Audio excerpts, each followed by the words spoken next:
Cartas de Sêneca a Lucílio. Sobre as mudanças.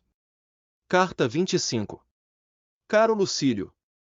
Refletindo sobre nossos amigos, percebo que cada um exige uma abordagem distinta para a mudança, corrigir as falhas de um, esmagar as do outro. É uma tarefa delicada e desafiadora, pois requer franqueza e disposição para confrontar até mesmo aqueles a quem amamos.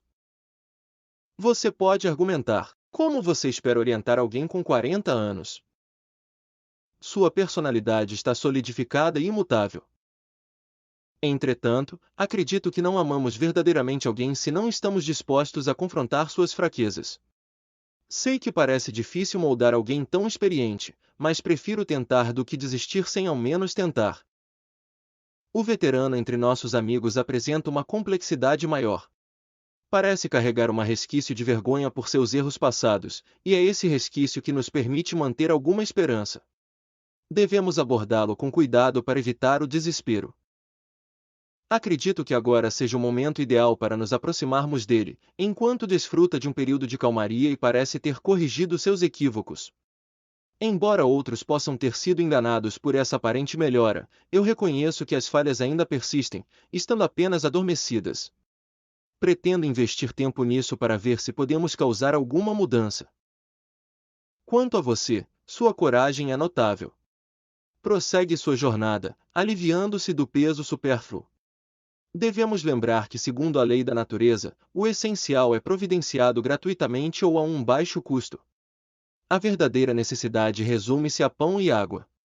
Nesse padrão, ninguém é realmente pobre. Quando limitamos nossos desejos, desafiamos a própria felicidade.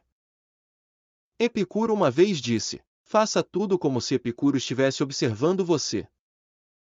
Essa noção de ter um observador moral nos mantém no caminho certo.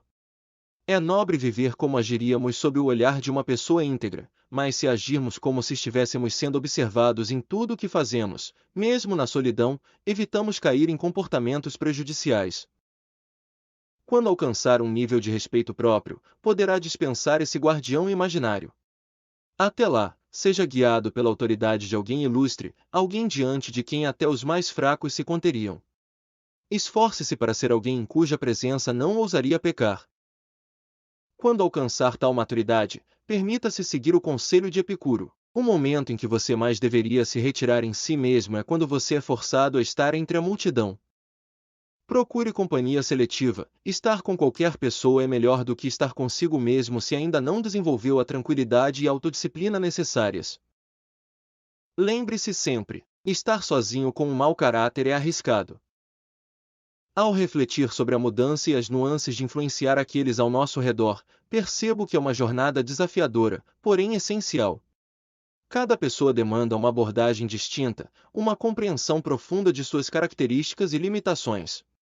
É um exercício de paciência, coragem e compaixão. Nosso compromisso em ajudar outros a crescerem e evoluírem deve ser acompanhado por uma disposição de nos desenvolvermos também. A busca por uma vida ética, guiada por princípios sólidos, não é apenas sobre influenciar os outros, mas também sobre nosso próprio crescimento moral. A sabedoria compartilhada por grandes pensadores como Epicuro e a prática da introspecção constante são fundamentais para esse processo. A capacidade de olhar para dentro, de confrontar nossos próprios desafios e limitações, nos torna mais capazes de orientar e influenciar positivamente aqueles ao nosso redor. Portanto, ao seguirmos em frente, lembramos que a mudança é uma jornada contínua, tanto para nós mesmos quanto para os que nos rodeiam. Que possamos encontrar a força e a sabedoria necessárias para sermos agentes positivos de mudança, sempre buscando não apenas a transformação externa, mas também o crescimento interior. Assim, mantenhamos o compromisso de evoluir e ajudar outros a crescerem, pois é nesse processo que encontramos não apenas nossa própria realização, mas também contribuímos para um mundo melhor e mais compassivo. Que cada passo em direção à mudança seja uma oportunidade para o florescimento pessoal e coletivo. Com estima. Sêneca. Carta 26. Sobre a velhice e a morte. Prezado Lucílio. Permita-me compartilhar uma reflexão que me tem inquietado recentemente. Tinha eu proclamado estar à vista da velhice. Entretanto, agora me vejo temeroso de que a velhice tenha ficado para trás. Pois, se não a velhice, que palavra poderia definir meus anos ou meu corpo? Parece-me estar na categoria dos desgastados, naqueles que se aproximam do fim. Contudo, agradeço, e você pode ser meu testemunho, pois sinto que a idade não prejudicou minha mente, embora seu impacto seja evidente em meu corpo. A senilidade tocou apenas meus vícios e as ajudas exteriores a eles. Minha mente permanece forte e regozija-se por ter uma conexão leve com o corpo, livrando-se de grande parte de seu fardo. Ela recusa aceitar a velhice e declara que este é o seu tempo de florescimento. Assim, permito-me considerar esse estado de coisas e permito a minha mente desfrutar das vantagens que possui. Ela me instiga a refletir sobre a paz interior e a moderação que devo à sabedoria, distinguindo claramente entre o que não posso e o que não quero fazer.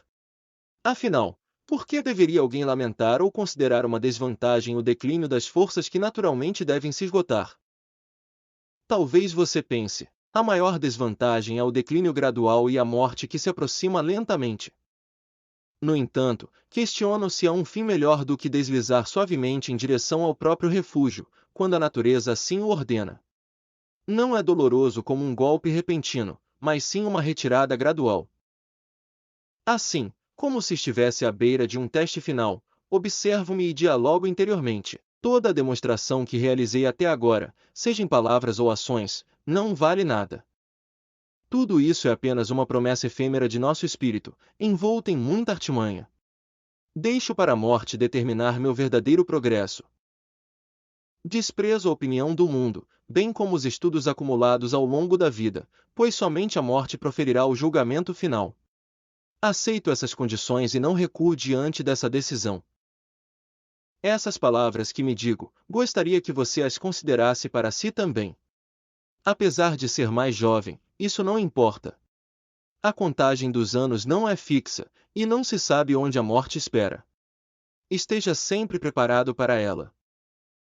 Estava prestes a encerrar, mas ainda há formalidades a serem cumpridas. Imagine que não mencionarei de quem pretendo obter a quantia necessária, você sabe de quem dependo. Aguarde mais um momento, e eu mesmo a pagarei. No entanto, permita-me compartilhar uma passagem de Epicuro: pense na morte, ou se preferir, na migração para o céu. O significado é claro. É maravilhoso aprender detalhadamente a arte de morrer. Podemos considerar supérfluo aprender algo que será utilizado apenas uma vez, mas essa é precisamente a razão para pensar nisso. Quando nunca podemos provar se realmente sabemos algo, devemos sempre estar aprendendo. Pense na morte. Ao dizer isso, ele nos pede para pensar na liberdade. Aquele que aprendeu a morrer desaprendeu a ser escravo, está acima de qualquer poder externo ou além dele. Que temores poderiam ter prisões, correntes e grades para ele? Sua saída é clara. Há apenas uma cadeia que nos prende à vida, e essa é o amor por ela. Essa corrente não pode ser desprezada, mas pode ser iludida, para que, quando necessário, nada possa atrasar ou impedir que estejamos prontos para fazer o que em algum momento seremos obrigados a fazer. Ao refletir sobre o envelhecimento e a inevitabilidade da morte, percebo a sabedoria em aceitar o curso natural da vida. Estar diante da possibilidade da velhice ou da proximidade do fim não deve ser motivo para desespero, mas sim uma oportunidade para uma reflexão profunda sobre nossas ações, pensamentos e a maneira como encaramos a existência. É reconfortante constatar que a idade não obscureceu a clareza da mente, mesmo que seu peso tenha se feito sentir no corpo. A conexão entre a mente e o espírito permanece íntegra, desafiando o envelhecimento e rejeitando a limitação imposta pelo tempo. Considero crucial lembrar que, apesar do inevitável declínio físico, nossa força mental e espiritual pode transcender as limitações impostas pelo corpo. Devemos concentrar nossos esforços em aprimorar nossa essência interior, fortalecendo nossos valores, a coragem e a autenticidade, independentemente da idade que tenhamos. Ademais, o ensinamento de Epicuro sobre a preparação para a morte não é um convite ao desespero, mas sim um lembrete para vivermos com integridade e consciência a cada momento. Aprender a encarar a mortalidade não é apenas uma habilidade valiosa, mas também um caminho para a liberdade verdadeira. Assim, devemos buscar viver uma vida que reflita nossos valores mais nobres, aprendendo continuamente a arte de morrer para encontrar uma liberdade que transcende as barreiras terrenas. Enquanto nos mantivermos firmes em nossos princípios e nos esforçarmos para viver com autenticidade, estaremos nos preparando para enfrentar o inevitável com dignidade e serenidade. Portanto, encorajo a ambos, a mim mesmo e a você, Lucílio, a vivermos cada dia com uma perspectiva de crescimento e aceitação. A idade e a morte são partes intrínsecas da jornada humana, mas como enfrentamos esses estágios define verdadeiramente nossa essência. Mantenhamos, portanto, resilientes, em busca de autenticidade, e sigamos adiante, cientes de que a preparação para a morte nos permite viver plenamente. Mantenha-se bem. Sêneca. Carta 27. Sobre o bem que permanece. Olá, Lucílio. É intrigante ver como as palavras ecoam em nossas mentes, provocando reflexões profundas e despertando nossas consciências. Permita-me compartilhar pensamentos íntimos que, por vezes, revelam-se discussões comigo mesmo, utilizando-o como interlocutor nesta jornada de autodescoberta. Gritando a mim mesmo, é como se dissesse: contemple seus anos, sinta vergonha de perseguir as mesmas paixões da juventude. Certifique-se, antes de findar seus dias, de abandonar as falhas arraigadas. Afaste-se dos prazeres caóticos, pois seu custo é demasiadamente alto. Não são apenas os prazeres atuais que me prejudicam, mas também aqueles do passado, que deixam um rastro de arrependimento mesmo após desaparecerem. A busca por bens duradouros só é verdadeiramente atendida pela virtude. Ela proporciona uma alegria perene, capaz de enfrentar os obstáculos como nuvens passageiras, que não conseguem encobrir a luz do sol. Então, quando será o seu momento de alcançar essa alegria? Não digo que tenha sido lento até agora, mas é tempo de acelerar o passo.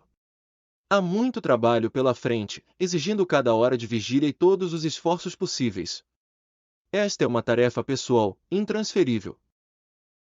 Outras atividades intelectuais permitem auxílio externo. Contudo, recordo-me de um homem, Calvísio Sabino, rico em fortunas, mas com a mente de um escravo liberto. Sua falta de memória chegava ao ponto de esquecer nomes que conhecemos tão bem quanto os de nossos próprios familiares.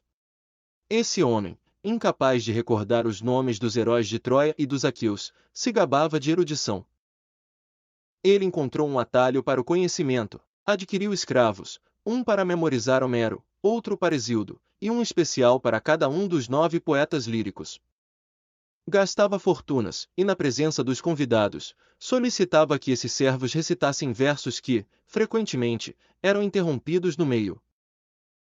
Satelio Quadrato, um bajulador de milionários fúteis, zombou de Sabino, sugerindo-lhe comprar estantes de livros ao invés dos escravos. No entanto, Sabino acreditava que o que seus escravos sabiam, ele também sabia. Satelio, mais tarde, sugeriu que Sabino tomasse aulas de luta, ao que Sabino, enfermo e frágil, respondeu: como posso? Mal consigo manter-me vivo agora. Esses diálogos revelam uma verdade inegável: a mente sã não pode ser adquirida ou comprada, e mesmo se fosse possível, duvido que encontrasse compradores.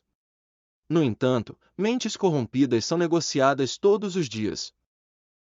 Quanto ao pagamento da dívida e à despedida, uma frase ressoa: a verdadeira riqueza é a pobreza em harmonia com a lei da natureza. Epicuro repetiu essa máxima de várias maneiras, mas sua essência nunca é compreendida o suficiente. Às vezes, o remédio deve ser simplesmente prescrito, outras vezes deve ser imposto. Ao refletir sobre nossas trocas de pensamentos, percebo que compartilhar essas ponderações é uma maneira de encarar nossas próprias inquietações.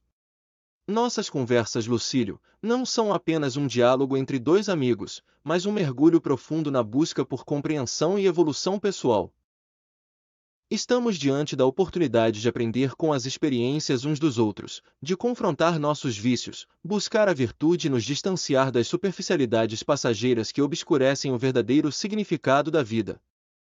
O chamado por uma existência enriquecida pela virtude é constante, uma jornada em direção à alegria eterna e duradoura, encontrada somente na autenticidade do ser.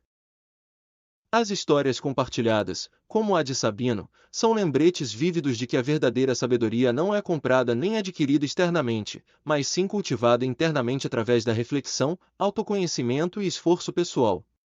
A riqueza real reside na simplicidade em sintonia com a natureza. Ao encerrar este capítulo de nossas conversas, recordo-me das palavras de Epicuro: a verdadeira riqueza é a pobreza ajustada à lei da natureza. Esta máxima, repetida em várias nuances, destaca a importância de vivermos em harmonia com o mundo ao nosso redor, buscando a verdadeira essência da existência. Que continuemos a compartilhar nossas reflexões, a confrontar nossos próprios limites e a perseguir a virtude com fervor, pois é nessa jornada que encontramos a verdadeira riqueza e alegria duradoura. Até breve. Sêneca. Continua no próximo vídeo. Não esqueça de deixar seu like, se inscrever no canal e ativar o sininho para não perder nenhum conteúdo. Tudo de bom e até o próximo vídeo.